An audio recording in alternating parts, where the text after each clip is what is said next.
नमस्कार. मानवी जीवन ईश्वरमय व्हावे ह्या आजच्या भागामध्ये आपल्या सगळ्यांचं स्वागत आहे. आपण आज एक विषय घेतला आहे, जन्म, जीवन आणि मुक्ती. जन्माला आलोय, जीवन जगतोय आणि मुक्ती म्हणून काहीतरी ऐकलंय आणि मुक्ती मिळावी ही इच्छा आहे. बऱ्याच जणांना माहितीही नसतं की मुक्ती म्हणजे काय. अरे मुक्ती म्हणजे काय, तो काय माझा विषय नाही. पण तोच तर खरा विषय आहे. वेदांत उपनिषद सांगतात, तू जन्माला आलायस ते मुक्ती मिळवण्याकरता. जीवन समजून घे, जीवनाबद्दल सज्ञानी हो, जीवनाबद्दल ज्ञानी हो. जीवन काय आहे हे समजून घे, तर मुक्ती कशी मिळवायची हे तुला कळेल. पण इथं जीवन जन्माला आल्यानंतर जे आपण जीवन जगतोय त्याच्यात मुक्तीचा विषयच नाहीये. इथं फक्त हव्यास आहे, मोह आहे. म्हणून तर ही मोहमाया, ह्याच्यात आपण असा काही अडकून जातो. कारण मनाला मी म्हटल्यामुळे ते मन फक्त विषय वासनेमध्ये स्वतःला अडकवून घेतं. आणखीन पाहिजे, आणखीन पाहिजे, आणखीन पाहिजे, संपतच नाही. कितीही मिळालं तरी समाधान नाही. त्यामुळे तिथं आपण समजून घेतलं ह्याच्या अगोदरच्या भागामध्ये की नक्की मी कोण आहे हे न कळल्यामुळे मनालाच मी म्हणतो आणि मन मात्र इथं भौतिक जगातील विषयात स्वतःला अडकवून घेतं. देहाचा त्याग होतो पण सूक्ष्म देह बाहेर पडतो. सूक्ष्म देह म्हणजे काय, तेच तर मन आहे. त्याच्या इच्छा वासना पुन्हा शिल्लक राहिलेल्या आहेत, त्या पूर्ण करण्याकरता तो पुन्हा जन्माला येतो. म्हणजे काय होतंय, जन्माला येणं, जीवन जगणं एवढंच होतंय. मुक्ती मोक्ष नाहीये, पुनरावृत्ती आहे. मुक्ती म्हणजे काय, परत जन्माला यायचं कारणच शिल्लक राहू नये. एकदा सिनेमा संपल्यानंतर आपण बाहेर पडतो, पुन्हा मागच्या दरवाजाने येऊन पुन्हा तोच सिनेमा बघायला येऊन बसतो का? नाही बसत. झाला की बघून. तसं हे जीवन जे काही आहे, प्रकृतीने ज्या सृष्टीची निर्मिती केली आहे ती कशा करता केली, ती कुठून झाली आपण समजून घेतलं. ब्रह्म या अवस्थेतून, ब्रह्म हे आहे निर्गुण निराकारी, त्याच्यातून ही व्यक्त प्रकृती जी सगुण साकार आहे तिचा अनुभव आपण आपली स्वतःची खरी ओळख करून घ्यायची. ते ब्रह्मच आहे जे अनुभव घेते. ब्रह्म या अवस्थेशिवाय अनुभव साध्य होत नाही. मग निर्माण झालेली प्रकृती, तिचा अनुभव घ्यायचा. काय सुंदर आहे सगळं, खरोखर सुंदर आहे. काय नाही आहे जगामध्ये, निसर्गात काय नाहीये. निसर्गात जे काही निर्माण झाले ते अनुभवण्याचं माध्यम ह्या देहाच्या ठिकाणी आपल्याला न मागता मिळालेलं आहे. आपण का मागून घेतलं होतं की मला डोळे पाहिजेत बरं का, मी जन्माला आल्यानंतर मला सगळं जग बघायचं आहे, किंवा मला सगळे वेगवेगळे आवाज ऐकायचे, किंवा माझे विचार मला व्यक्त करायचे म्हणून मला वाणी पाहिजे, मला बोलता यायला पाहिजे, असं मागून घेतलं होतं का ते आपणून मिळालंय, आपल्याला न मागता मिळालंय.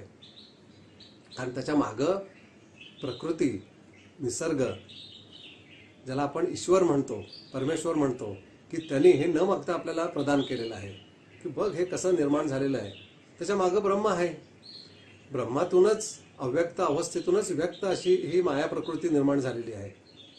तिचा अनुभव घ्यायचा आहे, त्याच्यात अडकायचं नाहीये. जो अडकतो तो तिथंच अडकतो. समजून घ्यायचंय, त्याचं ज्ञान करून घ्यायचंय आणि त्याच्यातून बाहेर पडायचंय. जन्माला यायचंय, जीवन जगायचंय. जीवन जगणं म्हणजे काय, प्रकृतीचा अनुभव घेणं. आपल्यासारखेच इतर जे कोणी आहेत त्यांच्यातली विविधता, त्यांचं वैशिष्ट्य काय आहे, ती अष्टधा प्रकृती आहे, 64 कलांनी युक्त आहे, पंचतत्व आहेत, 3 गुण आहेत. हे सगळे सगळ्यांच्यामध्ये विखुरलेले आहेत. त्याचा अनुभव घ्यायचा.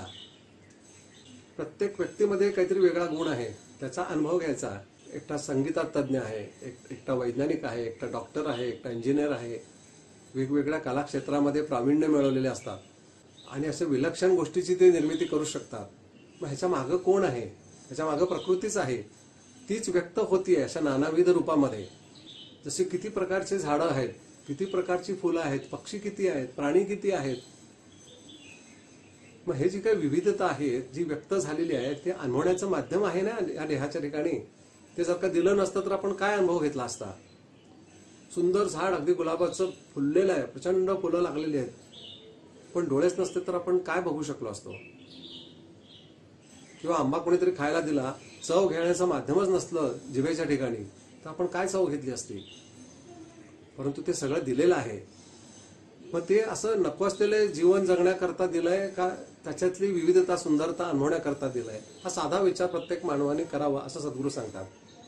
हे सगळं समजल्यानंतर डोळ्यात पाणी येतं की आपण असे का करंटे. खरंच निसर्ग इतका सुंदर आहे, इतकं सगळं काही परिपूर्ण असं भरभरून देऊन पाठवलेलं आहे. परमेश्वराने जे काही विश्वाची निर्मिती केली आहे त्याच्या मागं काही शिल्लक ठेवलेलं नाही आहे की जे आपल्याला समजणार नाही. पण आपण नुसतं हव्यास मोह मायेमध्ये असं काही अडकतो ना. एक उदाहरण घेऊया की एखादं आपण मोठ्याचं मोठं एक्झिबिशन भरलेलं आहे, तिथं सगळीकडे पाट्या लावल्या असतात, डोंट टच, कशाला हात लावू नका. तुम्ही हात लावलात आणि ते खराब झालं तर दंड भरावा लागेल. असं जे काही एक्झिबिशन आहे ते आपण फक्त बघायचं, किती छान आहे म्हणायचे, तर जाताना व्हेरी गुड नाईस, आपण ते शेरा मारून ते बघून वा वा वा किती सुंदर एक्झिबिशन होतं, किती छान गोष्टी मांडल्या होत्या असं म्हणून आपण बाहेर पडतो. म्हणजे तो अनुभव घ्यायचा एवढंच आहे.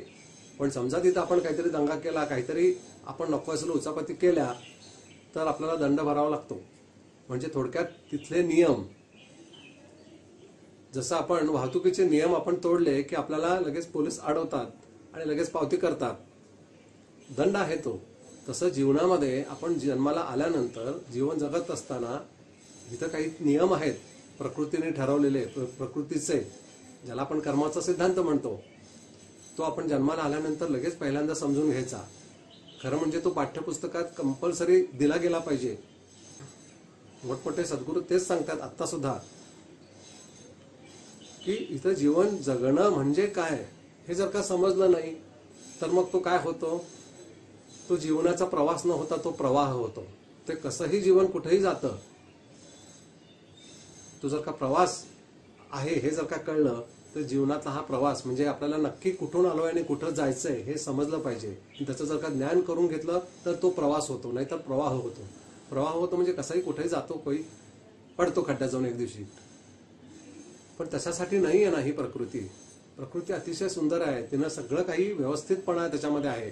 परंतु बॅकग्राऊंडला एक नियम आहे की आलेला मनुष्य जो जन्माला, जसं आपण ह्याच्या अगोदरच्या भागामध्ये समजून घेतलं की जीव, जीवात्मा, आत्मा आणि परमात्मा. जीव जो आहे त्याला जाणीव नाहीये म्हणून त्याच्या मागं परमेश्वर आहे. तो ज्या वेळेला जीवात्मा म्हणून मनुष्य योनीमध्ये येतो त्यावेळेला त्याला थोडं फ्रीडम आहे, कारण त्याला बुद्धी दिलेली आहे. आता तुला सगळं समजतंय, तू स्वतः काहीतरी निर्माण करून घेऊ शकतोस, परंतु तिथं काही नियम आहेत. ते नियम काय आहेत ते समजून घे, तर मग हे सगळ्याचा तू छानपणे अनुभव घेऊ शकशील आणि त्या निर्मात्याशी एकरूप होऊ शकशील. त्याच्याशी एकरूप होणं म्हणजेच मुक्ती. मुक्ती म्हणजे काय हे सगळं समजून घेतलं, मला हे सगळं परमेश्वराचं आहे, काय सुंदर आहे. ह्या देहासकट, देहात सुद्धा परमेश्वर आहे, बाहेर सुद्धा परमेश्वर आहे, सगळ्यांच्यात परमेश्वर आहे. म्हणजे ती सृष्टी आहे, ती प्रकृती आहे, त्या शक्त्या आहेत, त्या शक्त्यांनी युक्त असं सगळं आहे. आपण विज्ञानाने शोध लावतो, प्रोटॉन, न्यूट्रॉन, इलेक्ट्रॉन हे सगळीकडे आहेत. मग ते आहेच आहे. मग त्याच्यात मी कोण आहे हे समजून घ्यायचंय. मी त्याला सोडून वेगळा कोणीतरी आहे का, नाही. पण तिथं नकळतपणे एक अहंकार निर्माण होतो आणि त्याला स्वतःची एक वेगळी आयडेंटिटी निर्माण होती. मी कोणतरी आहे, मी कोणीतरी करतोय, मी काय करतोय, मी काहीच करत नाही, मी काहीही करू शकत नाही. जन्म झालाय तो कर्मपरत्वे झालेला आहे, जन्म झालाय तोच अज्ञानाने, असं सद्गुरू सांगतात. खूप समजून घेण्यासारखा विषय आहे. जीवनाबद्दलचं ज्ञान करून घेतलं नाही म्हणून देहाची उपाधी मागं लागली म्हणतात ते. कारण देह माध्यमातून काय समजून घ्यायचंय हे समजून न घेतल्यामुळे, नको असलेलं कर्म घेतल्यामुळे त्या कर्माचे भोग म्हणून आता प्राप्त जन्म, प्राप्त जीवन आहे. परंतु विश्वाच्या निर्मितीच्या मागचं कारण मनुष्याने अशा प्रकारचं जीवन जगावं, दुःखी कष्टी असं अजिबात नाहीये. परंतु अज्ञान हे त्याच्या मुळाशी आहे. म्हणून सद्गुरू, संत आणि आपले वेद, पुराण, उपनिषद ही सगळी त्याच्याकरताच आहे की तू जन्माला आलायस ना तर पहिल्यांदा हे समजून घे. जसं मी नेहमी सांगत असतो माझ्या चॅनलवर, ह्याच्या अगोदर पुष्कळदा सांगून झालेलं आहे की कुठलीही आपण वस्तू बाजारात नवीन विकत आणली की त्याच्याबरोबर एक युजर मॅन्युअल येतं की हाऊ टू यूज दिस, म्हणजे ही वस्तू कशी वापरायची. आपण साधा मोबाईल घेतला, टीव्ही घेतला, काही घेतला तरी त्याच्याच बरोबर एक मॅन्युअल येतं. कारण एकदम चालू करू नका, ते आधी समजून घ्या काय आहे ते. तसं जन्माला आल्यानंतर जीवन म्हणजे काय हे समजून घ्या. मग ते मॅन्युअल म्हणजे काय, त्यालाच तर भगवद्गीता म्हटलेलं आहे. उपनिषद, वेद हे सगळे त्याच्यासाठीच आहेत. तीच तर सगळी मॅन्युअल आहेत. ती जर का आपण समजून घेतली तर मग जन्म आणि जीवन आणि मग मोक्ष हे सहज साध्य होऊ शकतं. परंतु आपण सगळ्यात दुर्लक्षित असा तो विषय करून ठेवला आहे आणि जो महत्वाचा म्हणून विषय जो जवळ केलाय त्याच्यातून निष्पन्न काही होत नाही. उदरनिर्वाह करता शिकलं पाहिजे, कॉलेजात गेलं पाहिजे, कामधंदा केला पाहिजे, हे सत्य आहे, ते नाकारून चालणार नाही. परंतु ते सगळ्यात महत्वाचं आहे का? तर सगळ्यात महत्वाचं जीवन म्हणजे काय हे समजून घेणं आहे. मग एकदा काय जीवन म्हणजे काय समजल्यानंतर बाकीच्या गोष्टी सहज साध्य आहेत, कारण त्या सगळ्या प्राकृतिकच आहेत. देह जर का प्रकृतीने आपल्याला प्रदान केलाय तर त्या देहाचा योगक्षेम पाहणं हे सुद्धा कार्य प्रकृतीच करत असते. पण ज्यावेळेला आपल्या जीवनात संकट येतं त्यावेळेला आपण देवाचा धावा करतो, देवा आता मला वाचव म्हणतो. मग त्यावेळेला आपल्याला असं कुठेतरी अनुभवास येतं की अरे बापरे, खरोखर तो डॉक्टर अगदी देवासारखा धावून आला. किंवा एखादा मनुष्य किंवा आपण सद्गुरूंच्याकडे जातो, मग त्यांनी काही साधी उदी दिली आणि ती उदी घेतल्यानंतर मला एकदम बरं वाटायला लागलं. देवा बाबा तुमच्यामुळे मी आज बरा झालो आपण म्हणतो की नाही. म्हणजे ती प्रकृती कायमस्वरूपी आपल्याला मदत करायला तयार असते. परंतु आपले नको असलेले विषय हे मूळ विषयापासून आपल्याला लांब घेऊन जातात. मूळ विषय जन्म कारण समजून घेणं आणि त्याच्यामध्ये मी नक्की कोण आहे, ह्याच्यामध्ये या मनोमाध्यमातून मी जगाचा अनुभव घेतोय, मनाला मोह होतोय, जगातून अनेक गोष्टी मिळवायच्यात, किती मिळवल्या तरी समाधान होत नाहीये, समाधान प्राप्त करता येत नाही हे कळत असून सुद्धा पुन्हा पुन्हा तेच तेच करायचं. सद्गुरू म्हणतात किती जन्म तू तेच करणार आहेस. परमेश्वराने निर्माण केलेली सृष्टी बघ, त्याचा अनुभव घे, त्याच्याशी एकरूप हो. हाच तर मूळ कार्यकारण भाव आहे त्याचा. परंतु तिकडे दुर्लक्ष झालं, त्यामुळे कर्माची उपाधी मागं लागली. म्हणजे काय अज्ञानाने हव्यासाने जे कर्म केलं ती त्याची परतफेड करणं चालू आहे म्हणतात सद्गुरू. मग काय हे जीवन, किती दुःख आहे, किती अशांतता आहे. मग हे सगळं कोणी निर्माण केलं, का निर्माण केलं, का झालं, हे आपणच समजून घेतलं पाहिजे. सद्गुरू कायम समजावून सांगण्याकरताच आलेले असतात. ते म्हणतात तू जीवनात जे दुःख म्हणतोयस त्याचं कारण कोण आहे? तूच आहेस. तूच अज्ञानामुळे ज्या परमेश्वराने सृष्टीची निर्मिती केली त्या सृष्टीचा अनुभव न घेता तू नको असलेल्या गोष्टी स्वतःला अडकवलंस आणि आता दुःख म्हणून बसलेला आहेस. म्हणून ते आपल्याला कायम मदत करण्याकरता आलेले असतात. मग ते जे काही साधना देतात आपल्याला, जे काही नामस्मरण करायला सांगतात, म्हणजे थोडक्यात त्यांची कृपा ज्याची आपल्याला खूप गरज असते. कारण जो प्राप्त जन्म झालेला आहे त्या प्राप्त जन्मामध्ये जो काही ऋणानुबंध कर्म जे दूषित म्हणून आहे ते शुद्ध झाल्याखेरीज मुक्ती मोक्ष या विषयाकडे जाता येणार नाही. आणि मुक्ती मोक्ष म्हणजे आता परत आता मुक्ती आणि मोक्ष हे दोन विषय आले. मोक्ष कसा मिळेल? विषय वासनेतून मन मुक्त झाल्यावर. मोक्ष म्हणजे नक्की काय? ते घटना किंवा गोष्ट किंवा एखादं नक्की असं काहीतरी बघायचं एका ठिकाणी जाऊन असं काही नाहीये. सगळ्या सृष्टीचा अनुभव घेतल्यानंतर सृष्टीच्या निर्मात्याचे आभार मानून मी काही घेऊन आलो नव्हतो, मला काही घेऊन जायचं नाहीये, माझं काहीच नाहीये, ह्याचा बोध ज्या वेळेला आपल्या अंतर्मनात होतो त्यावेळेला मोक्ष सहज मिळतो. कारण सर्व विषय वासनेतून आपण त्यावेळेला मुक्त झालो असतो. आपण काय निर्माण करतोय? काहीच नाही. निर्माता कोण आहे? परमेश्वर आहे. सृष्टीचीच सगळी निर्मिती आहे देहासकट. मग ह्याच्यातलं मन, विचार, बुद्धी ही निर्मिती कुणाची? ती सुद्धा परमेश्वराचीच आहे. ती सुद्धा परमेश्वराचीच आहे. पण त्या परमेश्वराचा शोध आणि बोध व्हावा म्हणून विचार, मन, बुद्धी ह्या सगळ्या गोष्टी त्यांनी प्रदान केलेल्या आहेत. परंतु त्याचा शोध घ्यायच्या ऐवजी आपण नको असलेल्या गोष्टीच्या शोधाचा मागे गेल्यामुळे आपण इथं अडकलो. मग अडकलो हे त्यालाच कळतं, कारण तोच आहे सगळीकडे, तो सर्वव्याप्त आहे. तोच सद्गुरूंच्या माध्यमातून त्याचीच आपण लेकरं सगळे हरवलेली पुन्हा सगळ्यांना तो गोळा करतो. आणि मग दाविले निजधाम. चल तुला खरं कुठं जायचंय दाखवतो. तू कुठं हुडकत चाललायस, काय हुडकतोयस? जी सृष्टी निर्माण झाली आहे त्याचा अनुभव घ्यायचा, त्याच्यात मी नक्की कोण आहे ह्याचा बोध घ्यायचा.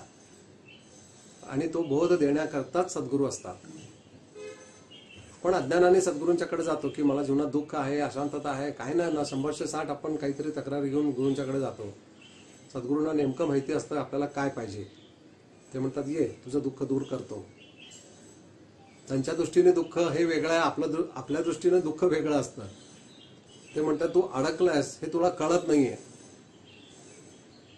पण मग त्याच्यातून सोडवणूक करण्याकरता मग काहीतरी साधन दिलं पाहिजे, म्हणून ते सिद्ध करून साधना देतात की जेणेकरून आपल्या आंतरिक अवस्थेमध्ये जे काही दोष म्हणून धारण झाले कर्मपरत्वे, त्या सगळ्यातून आपली मुक्तता व्हावी आणि मग मूळ अवस्था जी काही आहे, परमेश्वराने सृष्टी निर्माण करण्यामागचं कारण ते कार्यान्वित व्हावं. देह का दिलाय परमेश्वराने? सृष्टीचा अनुभव घेण्याकरता दिलाय आणि त्याच्यात मी नक्की कोण आहे, म्हणजे ज्या ब्रह्म अवस्थेतून ही व्यक्त प्रकृती निर्माण झाली, दोन्हीकडे तोच आहे, एक अव्यक्त आहे आणि एक व्यक्त आहे. त्याच्यामध्ये अनुभवणारा साक्षी मी, तो अव्यक्त आत्मा ब्रह्मच आहे, हे समजून घ्यायचंय. ते समजलं की मग समजेल हे माया प्रकृती काय आहे. म्हणजे जे निर्माण झालं हे तात्पुरतं स्वप्नवत निर्माण झालंय, ते असं निर्माण होतं, ते लाटेसारखं निर्माण होतं आणि पुन्हा त्याच समुद्राच्या पाण्याशी एकरूप होतं. म्हणजे त्याच ब्रह्म अवस्थेशी ही जी निर्माण झालेली प्रकृती एकरूप होती, ती निर्माण होती आणि पुन्हा त्याच्याशीच एकरूप होती. हे कायम चालू असतं. पण ह्याच्यामध्ये मनुष्य योनीमध्ये सर्वश्रेष्ठ जो जन्म आहे मनुष्य जन्म, त्याच्यात त्याला कळू शकतं की मी नक्की कोण आहे. मी देह आहे, मन, विचार आहे का हा सगळ्या गोष्टीला अनुभवणारा साक्षी आत्मा ब्रह्म आहे. तो समजावा म्हणूनच सद्गुरू आपल्या जीवनात येत असतात. जी काय आपल्याला साधना देतात आणि आंतरिक अवस्था शुद्ध झाल्यानंतर मग तो अहंकार मी हे सगळं नष्टच होतं आणि व्हायलाच पाहिजे. त्याशिवाय तो शिल्लक राहणार नाही. जोपर्यंत मी आहे तोपर्यंत तो नाही. इथंच तर हे गुढ आहे. मी म्हणजे अहंकार नष्ट व्हायला पाहिजे. मी कोण आहे? मी कोणीच नाहीये. जो कोणी आहे तो अनुभवणारा तोच आहे आतमध्ये आणि व्यक्त झालाय तोही तोच आहे. मग इथं अहंकार आणि हे सगळं नष्ट झाल्यानंतर तिथंच मोक्ष आहे. मग हे आपल्याला समजावं म्हणून हा सांगण्याचा प्रयत्न. असंच आपण पुढे वेगवेगळे विषय घेत जाऊया. नमस्कार.